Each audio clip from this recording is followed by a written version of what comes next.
Hi, Jackie here with my layout for July and one sketch 3 ways. This month we've decided to do a double page layout, something that I don't normally do, but I thought I'll give both sides a try. But in this video I am just going to concentrate on the left hand side. I have got my photographs for the right hand side ready, and I will do that video will be uploaded later in the month. So for this layout I'm also using Simple Stories Say Cheese Epic. I've got the foam thickers and brads and the bits and pieces pack as well. I'll also be using, for the title, I'll be using the A Little Magpie stamps as for the title. So I went through the collection and I chose 3 of the pattern papers. So I've got the America, Italy and Norway, and I've also got this. I also pulled the sticker sheet out. So I think I cut this down to 10 and a half, and I've just adhered it to the right hand side of the pattern paper. Then 2 border strips, which I think about an inch, will go on the bottom and top of this red paper, which is from the Italy paper in the collection. The strips are about an inch by 1 inch by 12, and the red border piece is about 5 inches. Now, as I've laid down this pattern paper across the page, I've realised that my photographs, some of them have got white borders and some haven't. So what I do is just add a white border, just using cardstock around all the, so they've all got a white border. It just helps them helps the photographs to lift off the page. So I'll stick that down. And then I've also, the bottom 3 photographs, if you can see in the on this sketch, has got pattern paper behind it. So I've used the Norway paper, which is black and white, and I've just measured the photographs and just added a bit on, so that they've got quite a nice border around. So you'll see I'll add the 3 smaller photographs to this pattern paper. I put the one in the middle down first, and then I just adjust the 2 left and right ones, just so it gives them a little border, a little gap in between each photograph. And then I will adhere the larger photographs at the top onto my layout, and then slightly overlap the 3 small border ones, small photograph ones at the bottom. It was easy to outline these up this time. I didn't need to use my ruler for this bit, because the that red check paper behind, I just followed the lines. I just followed the row of the pattern. I think I did use my ruler for this one. Yes, I did. I think I did use my ruler for this too, just to double check that I'd got it in at least a bit straight.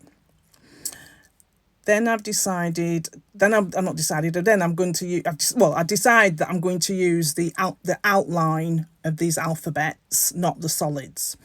So this process here of stamping and cutting out was the longest process, longer than actually putting the whole layout together. Because what had happened, I've got a new ink pad, and it was very juicy, and so I stamped the words, cut them out. When I looked at them, the ink hadn't dried and it was all smudged. Now this happened 3 times, and it was really annoying me. So you'll see me cutting them out now and using the metal dies that come with this set, that are available with this set. I cut them all out, and then they just get all smudged. It happens 3 times, so the 4th time I changed my ink pad. So the ink is not as bold on the second, on the ones that I end up using. Then on the on the sketch, you'll see that there's a circle element where the title is, and I wanted to bring some yellow into the layout, so I decided to use this paper. I think it's the China paper, and I've cut the circle out with the yellow, so the yellow will show, but you'll see in a minute that it doesn't, it ends up being covered up. So basically that is how it's going to be, and I'm going to put the Epcot title across there. Simple, it's just going to be simple Epcot. So that goes, the circle gets tucked under with yellow showing. I'm quite happy with that. And then on the letters, I'm going to add some foam tape to the back. So cutting these foam tapes in half just to add them behind my letters to make them lift off the page. I've got the two elements from the die cut pack, which is the one that says around the world and the one that looks like a giant golf ball, which is actually called Spaceship Earth, which is the symbol of Epcot. I do add to the bottom right of my page. So with this around the world die cut, I add some foam pads to the top, just at the top edges of that die cut, just so it lifts off the page. So first of all, I put this circle in, and you'll see in a minute that what I wanted the yellow elements to be prominent, it gets covered over with this large die cut piece. But I'm okay with that because there's still yellow in the word world. So I'll just add two foam pads over at the top of this actual piece and stick that down, overlapping the left corner of the 6x4 photograph and the circle element that I've already die cut. And then using again some foam pads for the Spaceship Earth die cut, I add that to the bottom of my layout.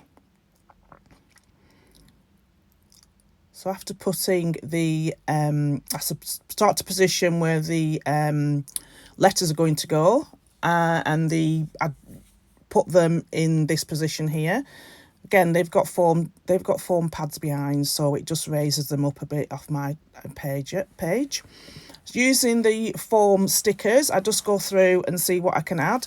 And in this pack, there was two small clusters of yellow stars. So I have got some yellow element that I wanted to bring into this layout. So I put one at the top and I put one at the bottom. And then also I've added some these brads just dotted around the page. I've tried to keep this layout very close to the sketch that we've chosen. So I think that's about it from what I've put on this page. So I'm just double checking with the sketch I've used. So I've got the circular element, the title, and also the small cluster at the bottom right. Here are a few close-ups of my layout. Please check out Sarah and Ellen's videos where you can see how they have created their layout using this sketch. Also, join us over in our Facebook group where you can join in with this challenge and upload your layouts to the appropriate album. Thank you for joining us again this month. We'll be back soon. Bye.